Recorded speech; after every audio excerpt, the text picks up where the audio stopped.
Fala galera, sejam todos muito bem-vindos aqui na coletiva do Juba. E é o seguinte, hein? Tem time da Itália, mais precisamente o Udinese, onde joga o Brenner, que tem interesse em jogador do São Paulo Futebol Clube, que também é centroavante. Eu quero trocar uma ideia com vocês sobre isso aí, se pode ter esse rolo, né? O São Paulo mandar pra lá o jogador, trazer o Brenner, a coisa acho que vai ficar bem quentinha aí pro São Paulo Futebol Clube. E também teve esse boato aí sobre Léo Jardim, o goleiro do Vasco. Será que ele pode acabar no São Paulo? Quero também te passar o que foi apurado por aqui e eu quero te atualizar de tudo que está rolando no nosso tricolor paulista. E aí, o pessoal começou a perguntar, Zanqueta, e valores? Como é que funciona? Eu perguntei sobre isso. O pessoal falou, Zanqueta, a gente ainda vai anunciar, vai fazer uma formalidade, vai fazer um anúncio, vai fazer uma coletiva, vai fazer tudo, mas tivemos uma robusta, um robusto incremento nos valores e acreditamos que estamos já naquela faixa dos principais times, inclusive Palmeiras. Se isso vai se confirmar, se isso vai ser verdade, como da outra vez, a gente também queimou largada, falou sobre patrocínio, achou demais. Vou esperar para ver o contrato, não vou queimar largada. Entretanto, a renovação para o São Paulo, efetivamente, os valores hoje, o pessoal fala muito, tá em 52 milhões. Pessoal, vamos lá. Antes que falem que a agenda positiva minha com relação à diretoria, no contrato do São Paulo, inclusive vocês podem confirmar com outras pessoas que são mais críticas à gestão. Faço aqui um salve ao Alexandre Gesbri, que é super crítico à gestão, apontando erros, apontando os defeitos, e ele teve acesso ao contrato. Vocês podem também questionar ele também me assiste o vídeo, fica aqui meu abraço para ele vai saber disso. Tem uma cláusula de reajuste anual, no qual os valores do São Paulo, reajustado do ano passado, eles já estão na faixa de 60 milhões, por conta de inflação, por conta dos reajustes todos. Então, o São Paulo não recebe 52 milhões, 52 milhões era o valor no início de 2024. Com a inflação, coincidência de tudo, o valor já estava na faixa de 60. Mais os 13 milhões do Oscar já daria 73 milhões atuais. Então as pessoas gostam de manipular os fatos, os números. Estou falando em números fixos. Se for jogar em gatilho, o contrato do São Paulo já ultrapassaria a casa dos 90 milhões somando gatilho. Tá? Você está defendendo? Não. Sempre critiquei aqui, vocês me viram ao longo do tempo falando que eu sempre reclamei da defasagem de valores e continuo reclamando, até que tenha uma confirmação de que o São Paulo igualou em valores fixos. Por quê? Porque o São Paulo tem peito e tem costas. Então, no final das contas, a conta tem que ser outra. A conta que o São Paulo tem que avaliar é uma conta diferente. De todo modo, qual é o efeito prático para o São Paulo sem falar efetivamente só em valores? Agora lembrem-se, não deixem que mintam para você ou se caia enganações de comparações e gráficozinhos e imagenzinhos de internet dizendo que o São Paulo tem 52. O São Paulo hoje tem 73 fixos, mas ganhou 3 milhões na viagem para os Estados Unidos. Então, só da Superbet, são 76 milhões garantidos para o ano de 2024, 2025. Fora os gatilhos que eu não estou falando. Então, o contrato do Superbet para 2025 são 76. Porra, Zanqueta, mas o Palmeiras tem muito mais do que a gente. Claro! E aí é o ponto da reclamação, e acho que por isso que teve esse substancial aumento com a renovação de contrato. Como estão os gatilhos? O mínimo que eu espero é que eu já falei para vocês em vídeo, é que o São Paulo tem uma cláusula regulatória de que se o mercado disparar para cima e o São Paulo tiver um contrato assinado, o São Paulo tem que estar minimamente equalizado no mercado para não ficar na defasagem, senão a gente vai viver um loop e a Superbet nunca vai conseguir atingir o que ele está esperando. O que o nosso amigo Alex está querendo fazer, que é a marca ter um engajamento, abraçar o São Paulo e ser tipo que a LG já foi para o São Paulo, o que a Coca-Cola foi lá atrás para os clubes, a IBF que ficou na camisa do São Paulo, a Calunga ficou na camisa do Corinthians, a Parmalat na camisa do Palmeiras, que é mais ou menos isso que ele estava querendo dizer. Vamos ampliar aqui, porque ele falou da Unimed, ele falou do Banrisul. A gente ampliando as coisas, a Caixa, que também teve patrocinando os clubes. Se você quiser fazer essa linha de comparação e ter esse comparativo, o que eu sugiro é, amigão, a torcida do São Paulo não é idiota. A torcida do São Paulo quer o clube bem cuidado. Se a Superbet estiver do lado do São Paulo, fazendo ações de marketing, não é falar, eu fiz um bandeirão, eu paguei um influencer para ele vir fazer um videozinho e fazer shorts de Instagram, fazer reels e fazer não sei o quê. Não é isso que a torcida quer. O que a torcida quer é saber que o São Paulo está sendo bem cuidado, que a Superbet está fazendo a parte dela, e que o São Paulo, na gestão, não estiver fazendo direito, não é culpa de vocês. Mas hoje, quando você anuncia Superbet é o super parceiro, Superbet isso, Superbet aquilo, na camisa do Fluminense você não vê lá o Szinho no Thiago Silva, mas você vê no Oscar. Por que o São Paulo sempre faz ações, sempre tem um monte de coisa, e no caso do Fluminense a gente não vê a mesma coisa, o mesmo tipo de parâmetro de comparação?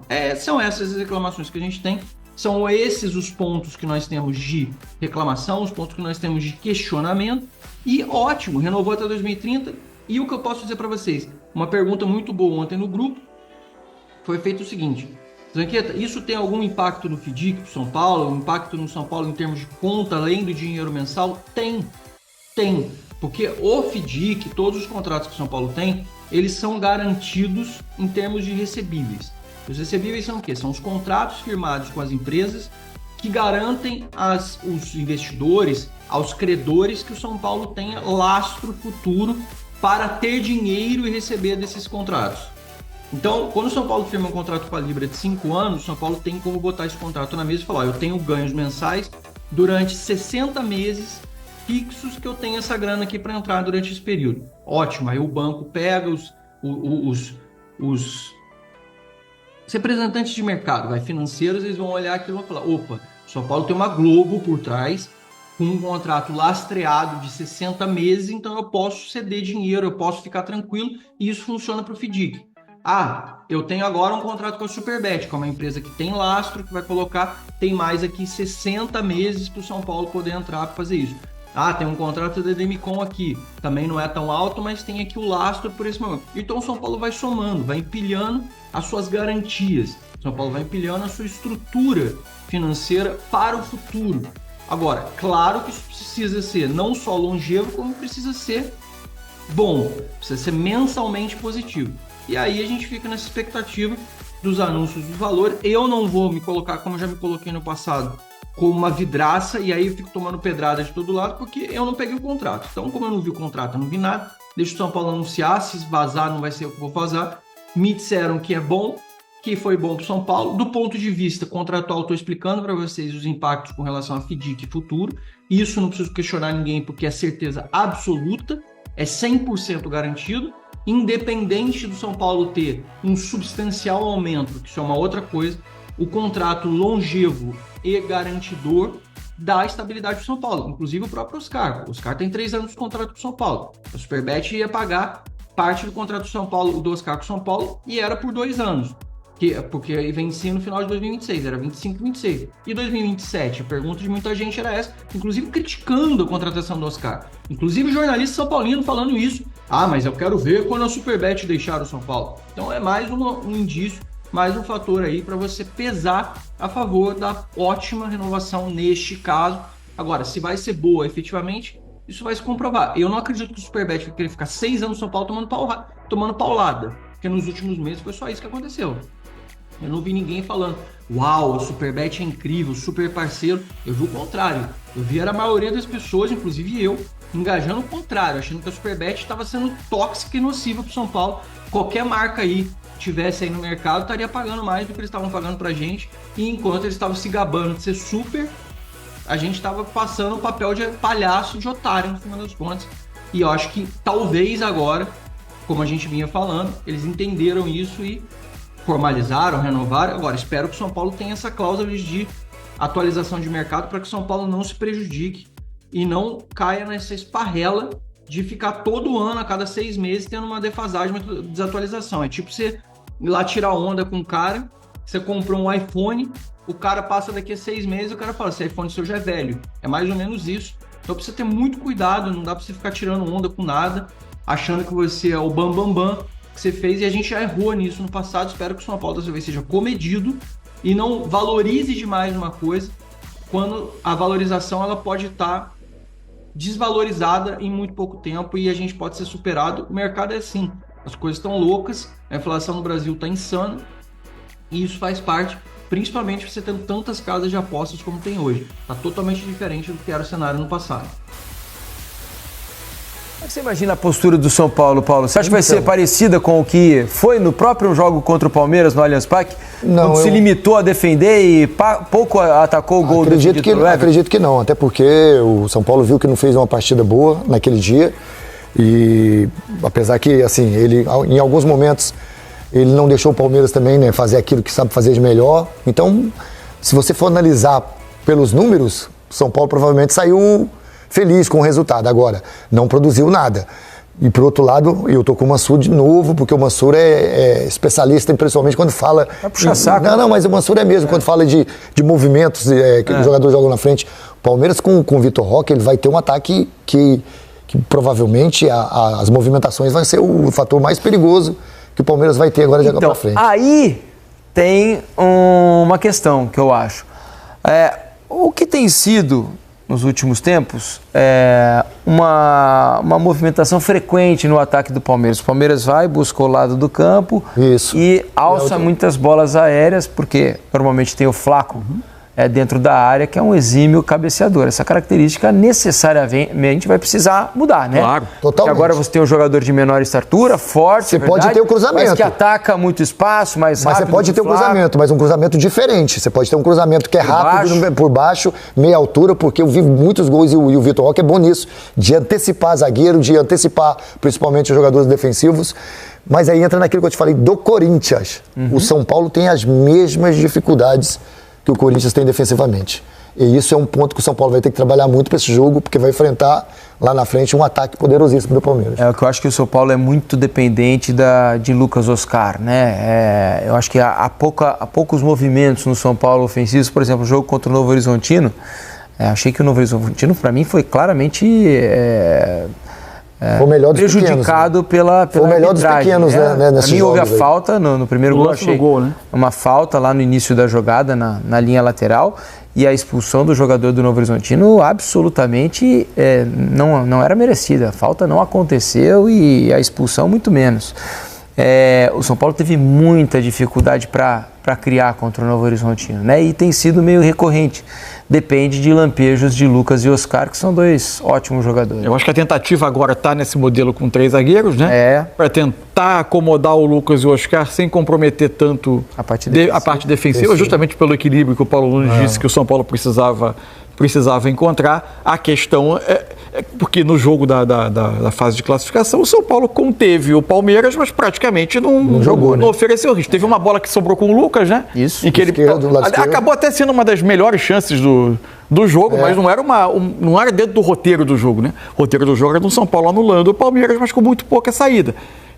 Num jogo desse, nas circunstâncias em que esse jogo vai acontecer, o São Paulo vai precisar ter um pouco mais de ameaça do outro lado do campo. Preparação do São Paulo para a semifinal do Campeonato Paulista contra o Palmeiras em jogo único na próxima segunda-feira, 9h35 da noite. Data que foi escolhida pela federação e que causou muito incômodo aqui com a direção do São Paulo. Mas incômodo à parte, o time está se preparando para buscar a vaga na decisão do título. E para isso o esquema de 3 zagueiros deve ser mantido. Esse esquema foi utilizado 3 vezes no Campeonato Paulista. Contra o próprio Palmeiras na fase classificatória, num empate em 0-0, quando o São Paulo poupou alguns titulares. Contra o São Bernardo, na última rodada, na apresentação que juntamente com a do Corinthians foi a melhor da fase classificatória, uma vitória por 3-1. E no jogo de quartas de final contra o Novo Horizontino, aquela vitória magra, suada, difícil por 1-0. Mas o Beldia está propenso a manter esse esquema, até pelo fato do jogo ser fora de casa. Um esquema mais seguro para a zaga do São Paulo, que andou tomando muitos gols em determinado momento da fase classificatória. Foram 3 para o Santos, 3 para o Belo Clube. Enfim, defesa passou a ser vazada mais do que costumeiramente. Por isso... E aí, cara, pra gente então virar a página também aqui, mas para falar de um assunto que pode ter muita conexão com essa entrevista do Oscar de amanhã, pelo menos é a minha previsão para este momento. São Paulo e Superbet. É título, é thumb para vocês, e eu trago a informação neste momento de que o São Paulo encaminhou então uma renovação contratual com a Superbet, a patrocinadora master do São Paulo aí atualmente, até 2030, o ano de seu centenário. O contrato então seria válido até dezembro de 2030. A Superbet hoje tem 5,2 milhões anuais para o São Paulo, né? Mais parte do salário do Oscar especula-se aí que estão pagando 63, né, milhões aí anuais ao São Paulo Futebol Clube neste momento. Pela minha apuração, Ricardo Senna, por óbvio, esse valor ainda não será confirmado entre as partes. Perguntei para as partes, né, tanto São Paulo e Superbet, não foi confirmado esse valor com exatidão, porque ainda não foi assinado esse contrato, tem minutas, tem metas contratuais também, que ainda estão em discussão, né? Então, vazar esse valor faria mal para esse negócio nesse momento, porque ainda não está nada assinado, mas está muito bem encaminhado, foi até confirmado pelo CEO da Superbet, ele que vazou na realidade, né? Então, por isso até que está sendo discutido. Mas, Senna, para passar para vocês que pela minha apuração, que a gente espera uma confirmação de novo, né? É só porque eu sei que vocês querem ouvir enfim, panorama de quem conversa com pessoas envolvidas, seria mais de 90 milhões anuais. Mas este valor ainda será confirmado, então, conforme a assinatura desse contrato. Eu tenho muito receio, Senna, muito medo desses contratos a longo prazo. Por quê? Porque o mercado do futebol, ele muda muito rápido, né? Então, há 15 anos atrás, era inimaginável, por exemplo, o São Paulo pagar 30 milhões num cara como o Galopo. E foi pago esse valor aí há 2, 3 anos, né? Então, assim, é um mercado que está em enorme ascensão. Acho que perderam a mão totalmente nos valores de mercado brasileiro, pensando até em comparação à América do Sul, e tende a crescer ainda mais com a ascensão das SAFs. Então, eu desconfio bastante de contratos longos, e não da credibilidade deles, mas da validade a longo prazo. Torço para que o São Paulo consiga ter acréscimos, consiga ter gatilhos contratuais de correção de inflação e tudo mais. A gente vai buscar maiores contratos, a gente vai buscar maiores detalhes, perdão, e quero ter esse contrato em mãos aí o quanto antes para a gente poder trazer detalhes para vocês. Mas o São Paulo, então, encaminhando até o centenário e vai ter esse aumento considerável no valor. Gente, o São Paulo tem uma notícia aí do Gol, que ele avança na assinatura do pré-contrato com o Thiago Mendes, hein? E isso aqui eu acho que é muito legal, porque lembra quando poderia o São Paulo trazer o Thiago Mendes, pagar 40 e poucos milhões de reais, que era a multa rescisória que tinha que pagar e tal? O São Paulo, claro, não pagou, fez muito correto ele não pagar, e agora está chegando o momento do Thiago Mendes vir para o São Paulo. Então o São Paulo avança na assinatura de um pré-contrato, o jogador de 32 anos que é volante deve mesmo vir para o São Paulo agora, sem custo nenhum no meio do ano. Quando eu falo meio do ano, parece que quando começou ontem, não parece? Você não tem essa impressão que o Natal foi ontem? Nós já estamos no mês 3, hein? O meio do ano é agora, daqui 3 meses. Então, o Luiz Gustavo voltou para jogar no São Paulo, o Pablo Maia se machucou, mas o Alisson também volta. Então, Alisson e Luiz Gustavo, que é uma dupla em tese titular, está disponível para o Zubeldia já para o próximo jogo. Tem ainda Negruti, Luan, tem uns caras aí que não estão sendo usados, Bobadilha, Marcos Antônio, que entram com frequência. Então pensar assim, o São Paulo vai trazer o Thiago Mendes agora, poxa, seria maravilhoso de graça. Agora, se trouxeram no meio do ano, também é uma boa notícia e o São Paulo prepara meio que para se despedir do Luiz Gustavo, né? No mesmo momento que o Thiago Mendes chegar no tricolor, o Luiz Gustavo ele passa a ser um jogador mais descartável ali por causa da idade. Joga pra caramba, hein? Gosto muito do Luiz Gustavo. Mas se pensar na idade que ele já tem, a idade avançada, acredito sim que o Luiz Gustavo ele está caminhando para ser carta fora do baralho ali nos planos futuros do tricolor paulista. Gente, por falar em pré-contrato, contratação e tal, indo nesse mundão aqui, o São Paulo recebe sondagem. Eu até anotei os clubes aqui, ó. São 2 times da Alemanha, o Hoffenheim e também o Union Berlin. São 2 times da Alemanha interessados no futebol do André Silva. Os rumores da saída possível do André Silva crescem. Aí apareceu também o time da Udinese da Itália.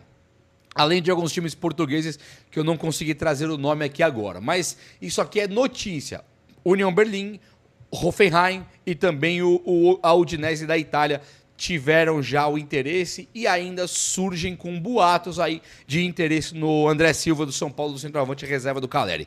O que pega? O André Silva, quando ele fala com pessoas próximas a ele, ele diz, não quero voltar para a Europa, já fiz meu pé de meia por lá, já rodei na Europa, agora quero ficar por aqui. Inclusive, nasceu agora, está nascendo um filhinho dele que vai nascer aqui no Brasil e que ele gostaria de criar uma estabilidade de moradia, não é estabilidade financeira, mas uma estabilidade de moradia aqui no Brasil. E tudo bem, isso aí é a notícia que tem para o momento. Agora, todos os dias eu me deparo com uma notícia, um boato, um rumor, uma pergunta de que o André Silva estaria indo embora do São Paulo. Quando você vai tentar fazer uma apuração um pouco mais aprofundada, um pouco mais no detalhe do detalhe, você olha para o André Silva e vê que ele, entre altos e baixos, ele tem uma boa relação com o Zubeldia. Ficou lembra aquele carrinho que o Zubeldia deu nele? Vocês lembram disso aí? O André Silva, ele faz um gol, não lembro em quem, foi ano passado, foi no começo desse ano. Ele faz um gol e o Zubeldia vai muito vibrante ali comemorar, dá um carrinho, pula no chão lá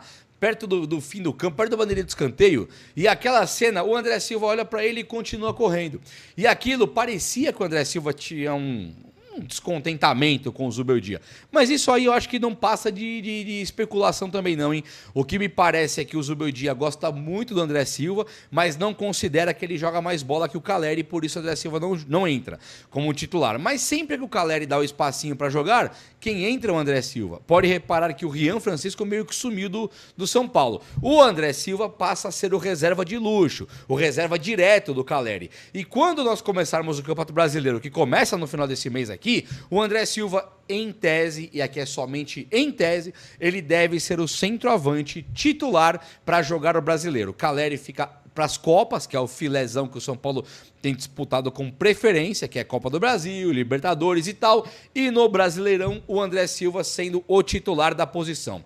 Isso pega muito na questão Rian Francisco também. Por quê? Porque o Rian Francisco ele é um jogador postulante ao cargo dos queridinhos da torcida, que vale muita grana para ir embora para a Europa logo, e o Rian Francisco, ele tem ali meio que apalavrado com o Zubeldia que ele vai jogar. O Zubeldia não cita quem é o cara, mas ele fala que 2 dos caras da base têm que estar titulares do time dele até o final do ano para ele considerar que o trabalho dele teve sucesso. Vocês viram essa? O Zubeldia, numa entrevista, ele fala assim, ó, se não tiver 2 caras da base titulares do meu time até o fim do ano, eu não considero que tive sucesso. Então o Zubeldia vai propor ali, ele vai executar algumas mudanças no São Paulo. 2 da base devem jogar entre os titulares, sim. Não vou nem contar o Pablo Maia, tô falando 2 novos da equipe de base. Então o Zubeldia, ele tem tudo agora para poder fazer um trabalho legal com a base. Mas aí, se você tem que dar espaço pro Rian e o Caleri é um dos queridinhos do Zubeldia, onde que o André Silva jogaria? Percebe o conflito de ideias? Percebe o conflito de narrativas? O André Silva, maravilhoso, excelente, ótimo pro Zubeldia, mas onde que ele vai jogar? Ele vai se contentar somente com a reserva e não importa o que ele faça, não importa o quão melhor que o Caleri ele possa ser no futuro, ele não vai conseguir a vaga de titular. Então isso coloca o André Silva um pouco mais distante do São Paulo, sobretudo quando aparecem aí propostas da Alemanha, da Itália, até mesmo de Portugal, que tem boatos aí que sim, que ele poderia voltar para Portugal. Teve até o Botafogo que se interessou pelo André Silva, lembram disso? O próprio Botafogo se interessou. O Brenner, ele não tem agradado muito lá na Udinese. Tem lá 8 jogos que jogou, fez um gol, deu 2 assistências. Ele está em atividade, ele está na ativa, está jogando. Mas teve 2 jogos também que ele ficou fora até do banco de reservas, sabe? Não ficou nem igual o Galopo ficava aqui no São Paulo, não apareceu no banco. Mas o que aconteceu é mais ou menos o que o Brenner tem passado no time da Udinese. Então, se a Udinese quiser o André Silva, ele nem precisa vir aqui desembolsar uma grana, ele pode oferecer o Brenner e o São Paulo pode acabar aceitando. O Brenner que pode jogar com o Caleri, pode jogar sem o Caleri, ele pode ser aquele atacante que fica no São Paulo por um longo tempo, diferente do Rian Francisco, que assim que mostrar as caras no time principal vai ser vendido. E aí acho que fica uma boa notícia aí. Se o São Paulo tiver que perder o André Silva, que é sim um jogador de bastante qualidade, trazer o Brenner seria, acho que uma forma legal de você compensar, não seria não? Meus amigos, olha só, o São Paulo, ele deve propor ali uma blitz, né, contra o Palmeiras, fazer aquele time bastante retrancado, aquele time bastante fechadinho e seguro. E para isso, o São Paulo ele precisa obrigatoriamente propor um contra-ataque. O Zubeldia, quando saiu o gol de contra-ataque no último jogo contra o Novo Horizontino, o Zubeldia na coletiva falou que aquele tipo de gol o encanta. Eu fico encantado com esse tipo de gol. E realmente foi um gol muito bonito, né? O Oscar pega a bola, dá um lançamento, o Lucas Moura atropela na velocidade o Beck lá do Novo Horizontino e cruza pro Caleri, que quase entra com bola e tudo. Foi um gol muito legal, de uma jogada bastante inteligente e articulada, só que assim, era o Novo Horizontino. O zagueiro do Novo Horizontino, eu acho que ele tem 2 metros de altura, um cara gigantesco, mas ele mostra uma falta enorme de velocidade, porque ele é muito grande, eu acho. E ele não conseguiu correr com o Lucas e foi até uma cena meio ridícula. Ele aponta assim, tipo, corre aí, pelo amor de Deus, ele não consegue correr com o Lucas. Eu acho que esse tipo de gol contra o Palmeiras dificilmente sairia, porque o Lucas, para começar, ele não ia conseguir ganhar do Murilo, do Gustavo Gomes, desses caras que jogam na zaga do Palmeiras naquela velocidade saindo. O Léo Jardim, goleiro do Vasco, surgiu aí um comentário que ele pode sair do Vasco e que 2 times brasileiros já demonstram interesse, até sondaram ali o staff do Léo Jardim, teriam sondado a situação do Léo Jardim com o Vasco. O Léo Jardim ele foi comprado pelo Vasco, 2 milhões de euros, e aí ele chega no Vasco, faz ali a sua trajetória, mas agora ele deve sair, ele pode ir embora em dezembro assinando um pré-contrato em 1º de julho, e no meio do ano ele já pode assinar um pré-contrato e no final do ano sair de graça. Então o que aconteceu? Léo Jardim e tal. Quando você fala de goleiro, você não pensa no Corinthians, você não pensa no Palmeiras, você não pensa nem no Fortaleza, né? Convenhamos. Tem um monte de time que já tem os seus próprios goleiros. O São Paulo, ele tem o Rafael, que é um goleiro interessante. É um goleiro bom. Ele foi campeão com o São Paulo, inclusive. Só que o Rafael, ele tem altos e baixos. O Rafael, ele tem um problema que é maior que o altos e baixos, que é a idade avançada.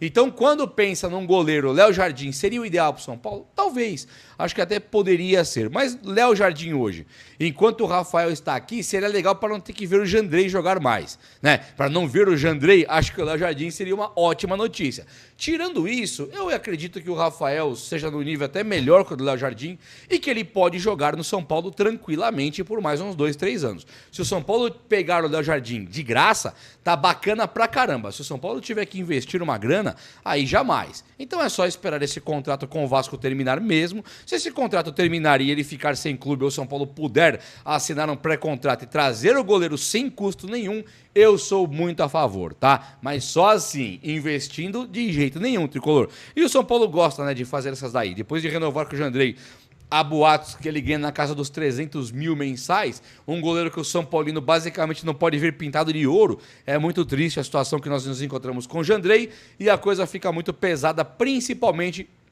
quando você pensa que o técnico Zubeldia de vez em quando tenta investir no Jandrei, né? Como foi aquele jogo contra o Velo Clube. Time inteiro titular e só o Jandrei da reserva mostrando, talvez sendo um titular. Ainda bem que o Zubeldia volta atrás, coloca o Rafael e paciência, Jandrei. Infelizmente é uma página triste na história do São Paulo e é uma página que perdura, né? Nem gosto de falar isso, um cara profissional, do bem, gente boa, mas assim, não dá mais. Acho que a autocrítica faltou, o Jandrei deveria procurar novos ares e principalmente o São Paulo, com essa contratação ridícula, renovação abaixo do ridículo, chega a ser bizarro, e ainda fica essa manutenção do cara lá, o que é impressionante.